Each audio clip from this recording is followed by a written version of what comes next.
Buenas noches, amigos y amigas. Sean bienvenidos a el primer programa, sí, nuestro primer programa de Nación Digital. Hoy es lunes 22 de noviembre del año 2021. Les saluda Henry Pablo Ríos Alborta. Estamos muy contentos porque estamos comenzando, aunque no es un inicio total, es sin embargo un comienzo que esperemos sea auspicioso, es un emprendimiento, pero es lo que nosotros hacemos, es un compromiso. El compromiso intelectual, y si no habría nada de intelectual en esto, ¿acaso es aún el compromiso cívico o ciudadano?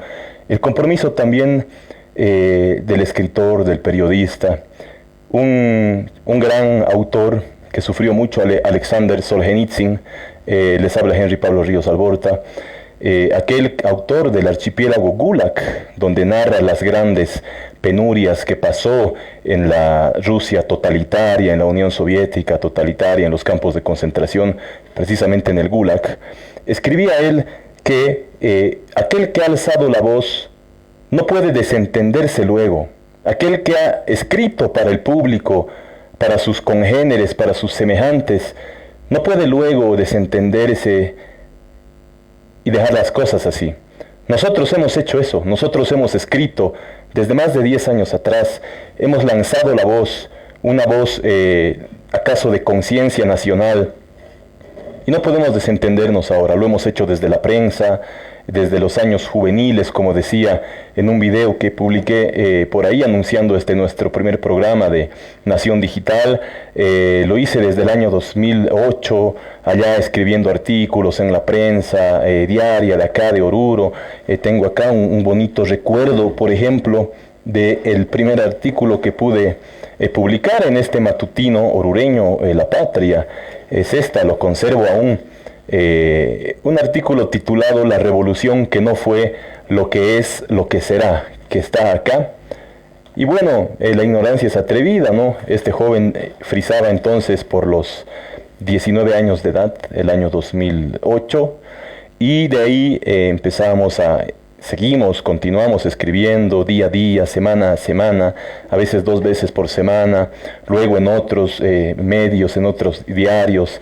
Fundé el año 2008 también una revista que puse el título de Porque Quiero, una revista donde narrábamos, lamentablemente no tengo ni un ejemplar, creo que tuvo el extraordinario tiraje de 20 ejemplares o de 40, una cosa así, que se agotaron en su totalidad. Bueno, no tengo ni un ejemplar en mi archivo, sin embargo es también una muestra de esto.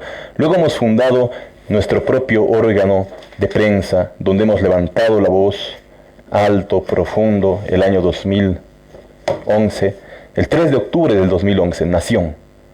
Esta es una edición levantada al azar del año 2018, del 29 de noviembre al 5 de diciembre de 2018, donde hablamos, acá publicamos unas fotografías de 7 magistrados del Tribunal Constitucional Plurinacional que dieron la venia a la segunda reelección violatoria de la Constitución boliviana, de Evo Morales y Álvaro García Linera, que fue al final de cuentas lo que abrió las puertas al caos que vivimos después, el 2019, 20, etcétera.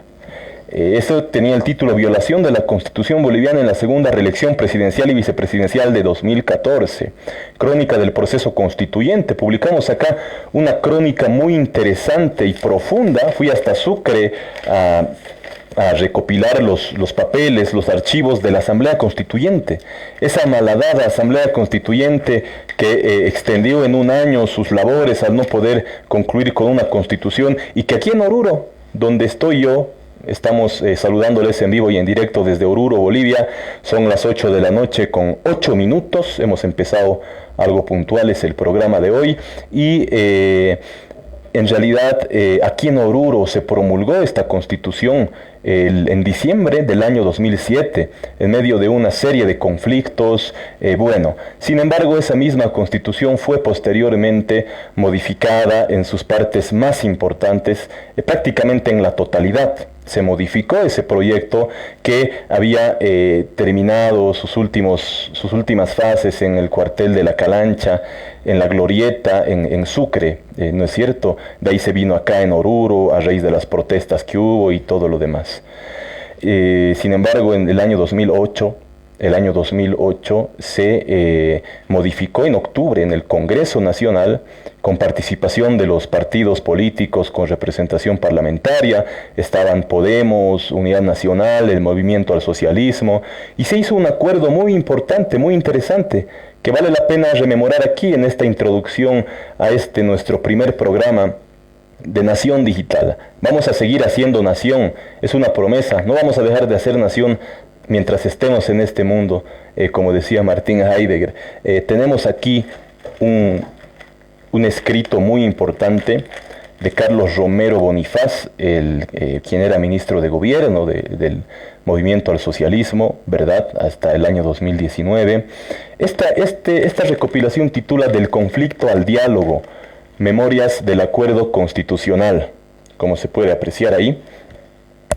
Esta recopilación es, como bien dice su título y su subtítulo, una recopilación de todo el proceso constituyente en Bolivia, de cómo se hizo esta constitución política del Estado que hoy tenemos en Bolivia, que hoy rige en el país.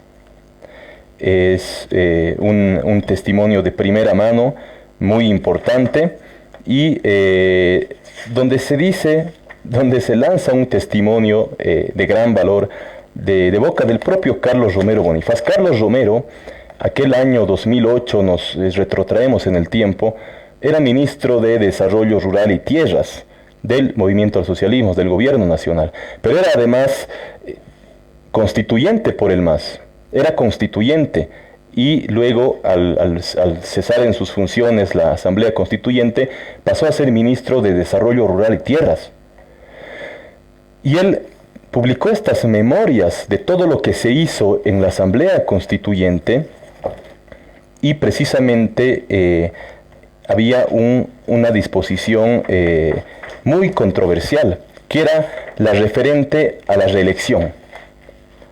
Y se acordó que exista en Bolivia una sola reelección continua. Así está en el artículo 168 de la Constitución hoy vigente en el país. Una sola reelección. Sin embargo, el gran dilema radicaba en que si se iba a tomar en cuenta el primer mandato o si no se iba a tomar en cuenta el primer mandato de Evo Morales y Álvaro García Linera. Y precisamente en estas memorias dice Carlos Romero literalmente, damos lectura respecto a la reelección presidencial, se acordó contabilizar el actual periodo constitucional. Esto fue editado el año 2019, concretamente en el mes de marzo, durante el primer mandato de Evo Morales y Álvaro García Linera. Y un constituyente dice eso, ¿no? Se acordó contabilizar el actual mandato, o sea, contar el primer mandato del gobierno de Evo Morales y Álvaro García Linera para aplicar la figura de la reelección permitida por una sola vez en la Constitución vigente. Y esa reelección se produjo el año 2009 en diciembre, cuyo mandato llegó hasta el año 2015. Y en la elección del 2014 ya no era lícita, ya se estaba en un terreno de hecho, ya no de acuerdo a la Constitución, al orden imperante en el país. Y es desde ahí que viene esta historia que arrastramos hasta el día de hoy. Va a haber una marcha reivindicatoria en los próximos días por parte de Evo Morales, que va a salir de Caracollo, dirigiéndose hacia La Paz, etc. Todo esto viene de ahí. Y todo esto hemos querido nosotros aclarar de alguna manera, evitar estos desfases. Nosotros nos hemos cansado, pero sin cansarnos en realidad, de advertir que no se puede burlar así a la ley suprema del país. No se puede además burlar así a la voluntad popular que se pronunció en el referéndum del 21 de febrero de 2016 y que se opuso a que se amplíe otra reelección en Bolivia. Sin embargo, de que ya era inconstitucional el periodo 2015-2020. nosotros estamos en eso y vamos a seguir en esa labor profunda. No creo que de orientación, no sé si de orientación, pero sí de levantar la voz, de escribir, acaso escribir en esta ocasión con la voz, con las palabras, y en esta ocasión en lo digital. Eso es Nación Digital, bienvenidos. Vamos a hablar aquí también de libros, ¿cómo no? Claro que sí, vamos a hablar de libros, vamos a hablar de Bolivia en la hora actual, de la realidad de nuestro país y de muchas cosas más. Comenzando con esto, además quiero hacer siempre referencia a que estamos en Nación Digital con el auspicio de el café de Coffee and Books, el café de la librería y Café Nación. Estamos precisamente transmitiendo desde acá. Esta librería y café es un espacio donde ustedes pueden venir en Oruro acá a tener una cita con los libros, a comprar libros si es que quieren, a poder revisarlos y a degustar un sabroso, un delicioso café. Y cuando digo delicioso no miento, saben los que han visitado este café, y estuvo gente del interior del país, historiadores, escritores. Estuvo, por ejemplo, el gran Luis Antesana Ergueta probando nuestro café, que es único. No tengo por qué mentir, es único, y pueden venir por aquí para degustarlo, para probar y cerciorarse de este acerto y de esta realidad que estoy manifestando. Es la librería Café Nación, que está en Oruro, en la avenida Villarruel, número 451, entre Potosí y Pagador. Aquí se atiende de lunes a viernes, de 8 de la mañana a 12:30, y de 2:30 de la tarde hasta las 7 en punto de la noche. Van a poder encontrar libros muy buenos, también descatalogados, antiguos, modernos también, novedades bibliográficas, menos el libro de Loa al Paposo, Nuestra Cuestión con Chile, del cual soy autor porque lamentablemente ya se ha acabado. Sin embargo, está disponible en una edición virtual en Amazon. En esta plataforma pueden buscar este libro, que creo que ha causado cierto interés.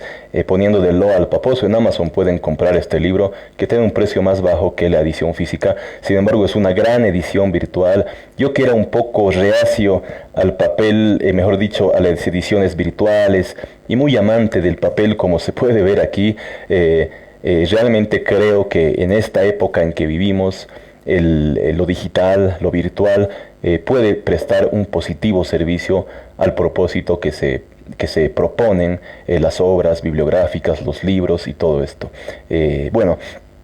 Pasando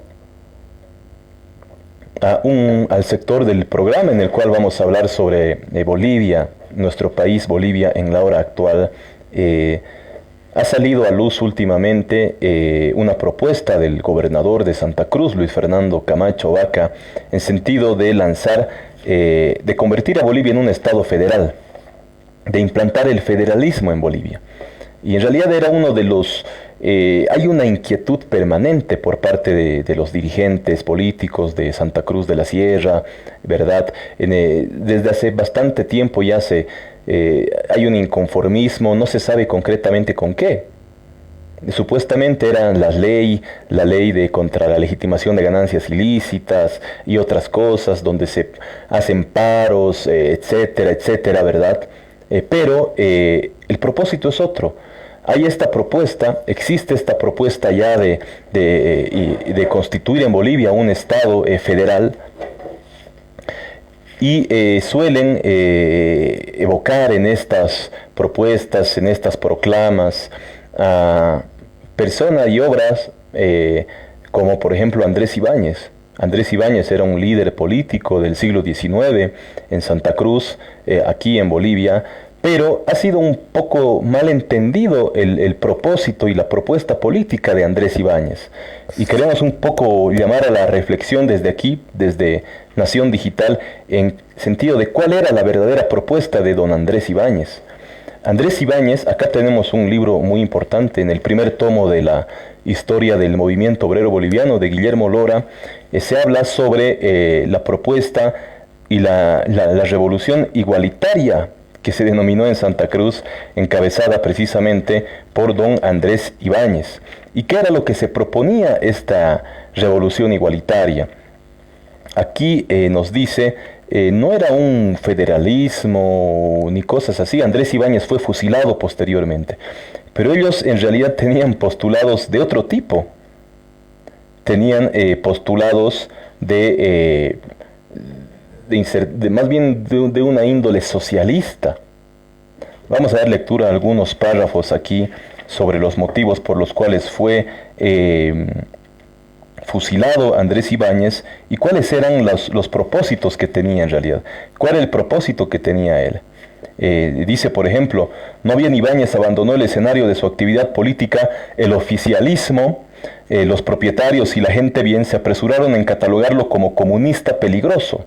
Andrés Ibáñez era catalogado como comunista allá en los años 1870 y tantos, en el siglo XIX en Bolivia. Continuamos leyendo, y dice, y comunista, peligroso, y exigieron su destrucción física. Un periódico decía, para cortar el cáncer socialista que tan funestamente principia a inficionar la sociedad boliviana, comenzando por Santa Cruz, era preciso aplicar la receta tantas veces ya aplicada en el país, castigar a los que publiquen en el futuro ideas igualitarias o las difundan de palabra en reuniones. Además, era preciso perseguir y cazar al caudillo.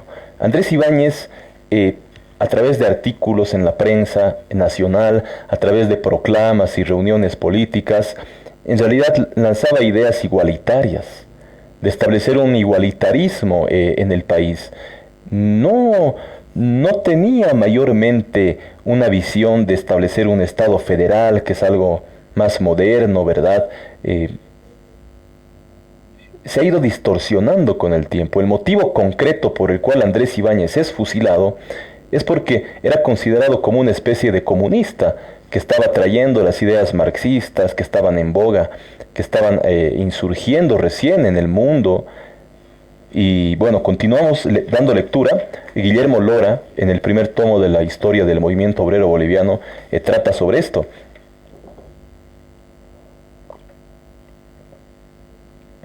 El presidente Daza instruyó que los rebeldes sean tratados con mano dura y que luego de ser enjuiciados sumaria y verbalmente se los pase por las armas. Ibáñez y sus compañeros, informa Kramer, se retiraron hacia la frontera brasileña. Con el objeto de terminar con ellos, marchó Villegas a través de los bosques en su persecución, logrando encontrarlos en San Diego.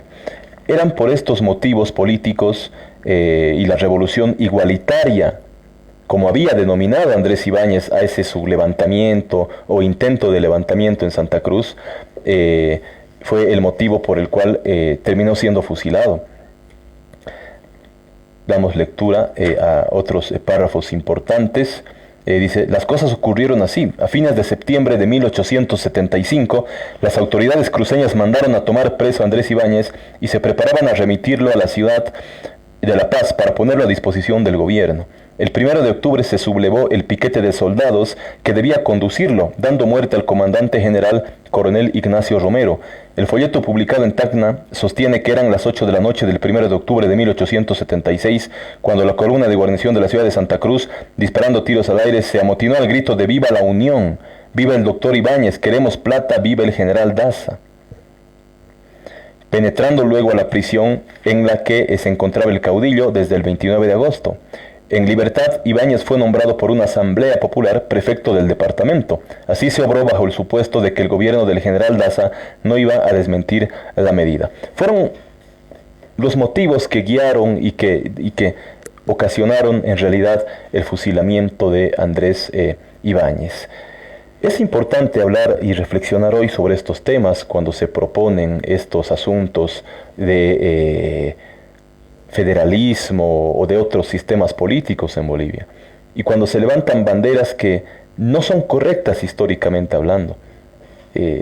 No creemos desde Nación Digital nosotros que sea el momento de debatir un federalismo, porque sabemos que tiene orígenes en intereses sectarios, en intereses eminentemente, no diremos políticos, sino politiqueros, ¿verdad?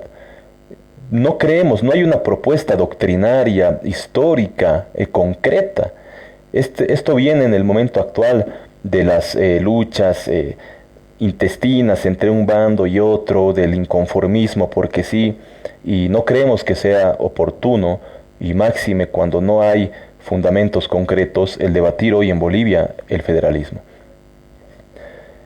Estimados amigos y amigas, hoy vamos a hablar también, quiero compartir con ustedes, tenemos aquí para compartir un libro que invitamos a la reflexión.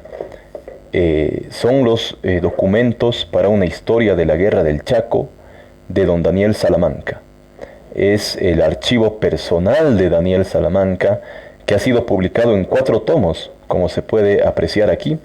Los ha recopilado Eduardo Arce Quiroga, quien fuera un gran historiador, además abogado y político boliviano. Esta obra es de la década de los 50, de los 1950. Aquí nosotros hemos querido, es el libro del día en Nación Digital, el libro que exhumamos hoy para ponerlo en el tapete de la reflexión para todos ustedes. Este libro es muy importante porque nos muestra desde la perspectiva del gobierno, desde la perspectiva del presidente de la República, mejor dicho, de don Daniel Salamanca, la Guerra del Chaco. Hasta ahora, la mayoría de los textos, de los libros históricos que existen en el país sobre la Guerra del Chaco provienen de militares. En su gran mayoría están la Batalla de Boquerón, en 2 tomos, gran obra del general Juan Lichín Suárez, y muchas otras más. Está, por ejemplo, la de Ángel Rodríguez, Autopsia de una guerra.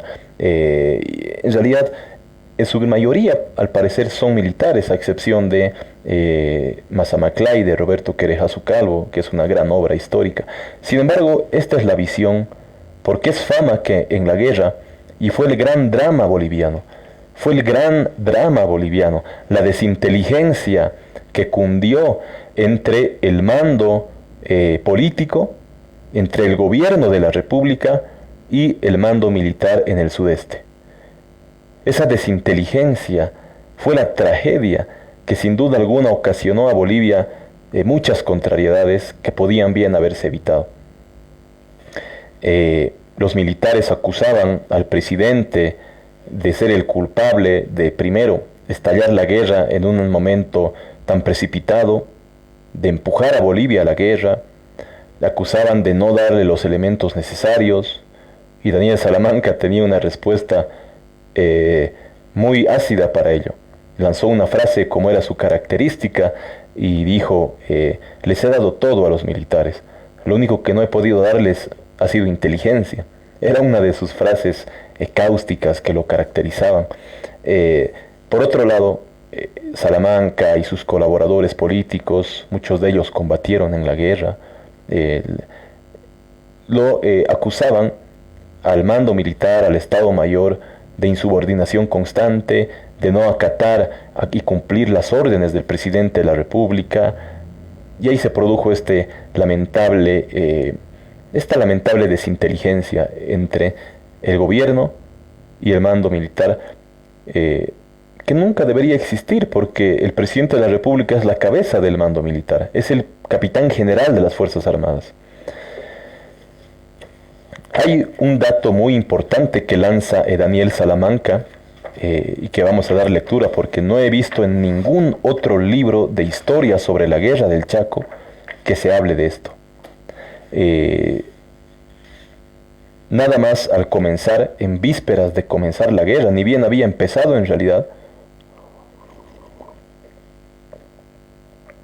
ocurría lo siguiente en el Chaco. Damos lectura. Esto está en el tomo primero. El presidente Salamanca se refiere a la actuación de la guarnición de Laguna Chuquisaca en las acciones del 29 de junio y de 15 de julio de 1932. Este es el tercero de los fragmentos de memoria de Daniel Salamanca, escritos por él poco antes de morir. Dice lo siguiente: lleva por título Sucesos de Laguna Chuquisaca, y en ellos se refiere a las acciones que libró la guarnición de Laguna Chuquisaca los días 29 de junio de 1932 y 15 de julio del mismo año, en el mismo comienzo de la guerra.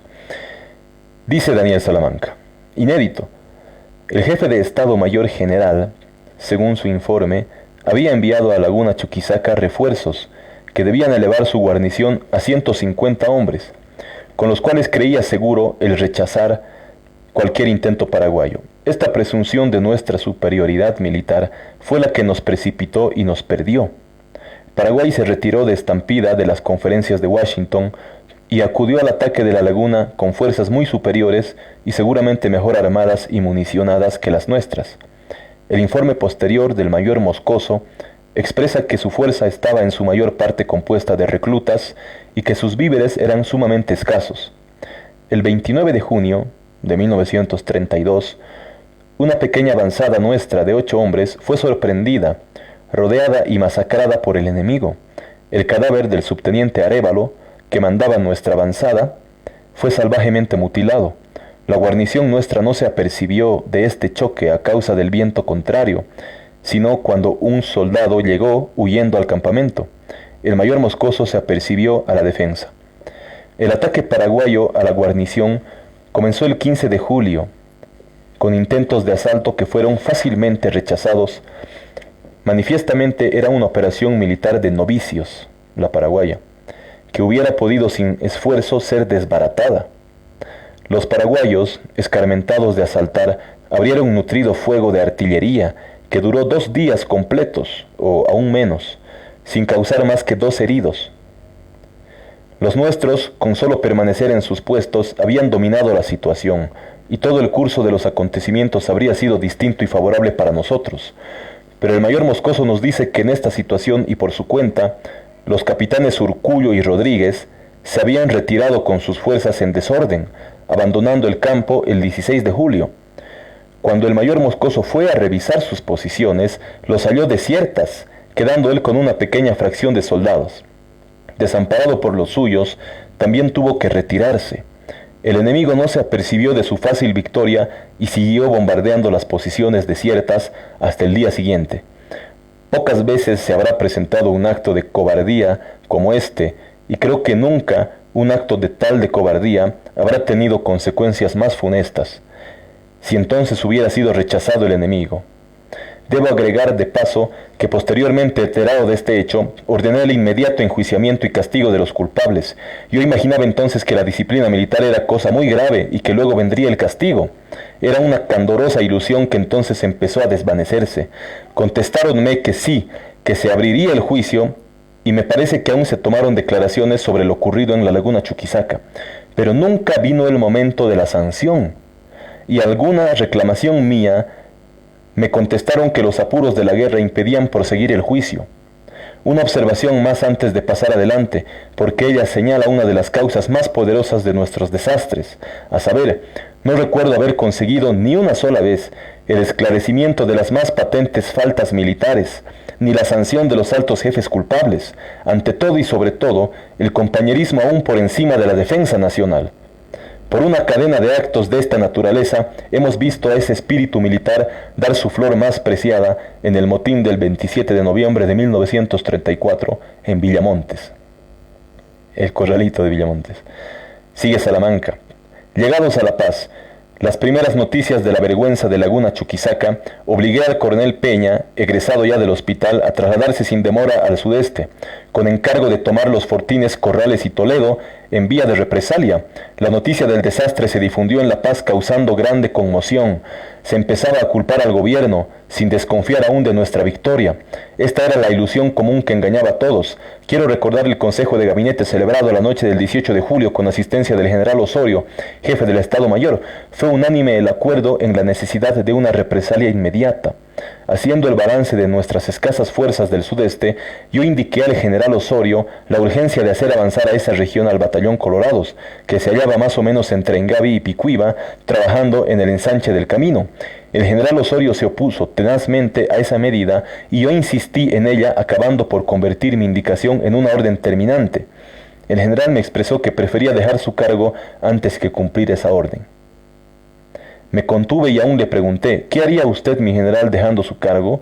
Me iré a la línea de fuego, me contestó. Acepté su renuncia. Era manifiesto, a mi juicio, y así lo demostraron los acontecimientos posteriores, que las acciones militares inmediatas habían de producirse en el sudeste. Es así que aún hoy mismo no me explico la obstinada resistencia del general Osorio en oponerse al avance del Colorados a la región crítica. Cierto que este cuerpo no tenía más que el prestigio de su glorioso nombre, pero, como tantos otros, o como todos, se encontraba en el periodo de su instrucción militar y ocupado en trabajar caminos. Pero, grande o mediano, su presencia en el teatro de las operaciones de guerra debía ser útil o acaso decisiva. Para reemplazar al general Osorio llamé luego al general Quintanilla, que se hallaba en Oruro a la cabeza de la primera división. Tenía buenas referencias de la capacidad administrativa de este militar, pues se me decía que como delegado en el Chaco se desempeñó muy bien. Esperaba yo que como jefe de Estado Mayor organizaría la movilización satisfactoriamente. Seguramente a su llegada a La Paz, el general Quintanilla habló antes que conmigo con el general Osorio, el cual me parece que estaba arrepentido de su renuncia. Juntos los dos generales me buscaron para proponerme un arreglo. El general Osorio quedaría como jefe de Estado Mayor y el general Quintanilla iría al Chaco como comandante de las fuerzas del sudeste. Tuve la debilidad de aceptarlo. Ignoraba ya yo las condiciones de Quintanilla para el mando en la guerra y no dejaba de abrigar alguna desconfianza en este orden, pero se había tenido el cuidado de darle como jefe de Estado Mayor al teniente coronel David Toro, que gozaba de notorio prestigio como militar inteligente e instruido. He entendido que las operaciones militares de esa primera época de la guerra fueron dirigidas por Toro. Entretanto, iba yo apretando al coronel Peña con la orden de las represalias acordadas. Para el estado de impaciencia en que me encontraba, me parecía infinita la tardanza. Me parecía también que el general Osorio, que con tanta seguridad concurrió a precipitar la guerra, no estaba ya tan decidido como antes, pues advertí que suavizaba las órdenes relativas a la represalia. Conviene advertir que en ese tiempo la presidencia no se comunicaba con los comandos del Chaco, sino por intermedio del Estado Mayor General. Esta disconformidad se reveló claramente en la audiencia que me pidieron los generales Montes, Osorio y Quintanilla, audiencia que se efectuó el 20 de julio, y a la cual asistió también el ministro de la Guerra, doctor Julio Gutiérrez, que a la sazón se hallaba ya en La Paz, de regreso del Chaco. Me sorprendió el comprobar que el general Montes y el general Osorio, que por antecedentes políticos podían estar distanciados, parecían al contrario ligados íntimamente por buena amistad. Para mí fue indudable que el general Osorio había provocado esa reunión consiguiendo previamente la voluntad de los dos generales para pedir que se suspendan las represalias ordenadas. Ignoro hasta qué oportunidad. El general Osorio, que se mostraba muy abatido, insinuó que para arreglar el desperfecto de Laguna Chuquisaca se acudiera a los recursos diplomáticos. Esta conducta suya me exasperó. Él había concurrido decisivamente a precipitar el conflicto y llegado el momento de reparar la honra de Bolivia, pedía el socorro de la diplomacia. En aquella ocasión traté al general Osorio con rudeza, recordándole su responsabilidad en los acontecimientos y haciendo presente la necesidad de reparar sin demora la vergüenza sufrida por Bolivia. Tomadas las represalias, se podría acudir a un compás de espera. Por otra parte, las relaciones diplomáticas estaban rotas con el retiro de la delegación paraguaya de Washington y solo por intermedio de los neutrales se intentaba una conciliación que tampoco pudo conseguirse. Los generales Montes y Quintanilla acabaron por mostrarse conformes con la necesidad de una represalia inmediata. El general Quintanilla convino en partir al Chaco sin demora.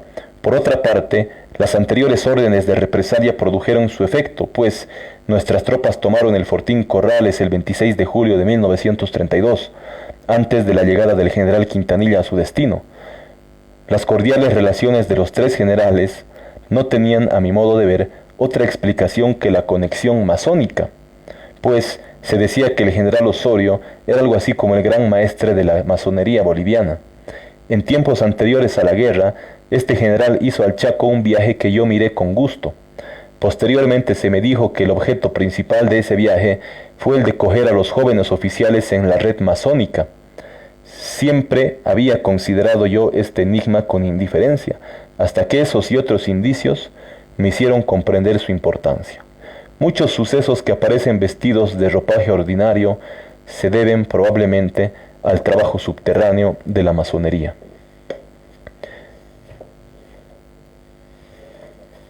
Muchas gracias por su atención, amigos y amigas. Estaremos el día de mañana en Nación Digital con un contenido profundo para todos ustedes. Buenas noches y hasta mañana.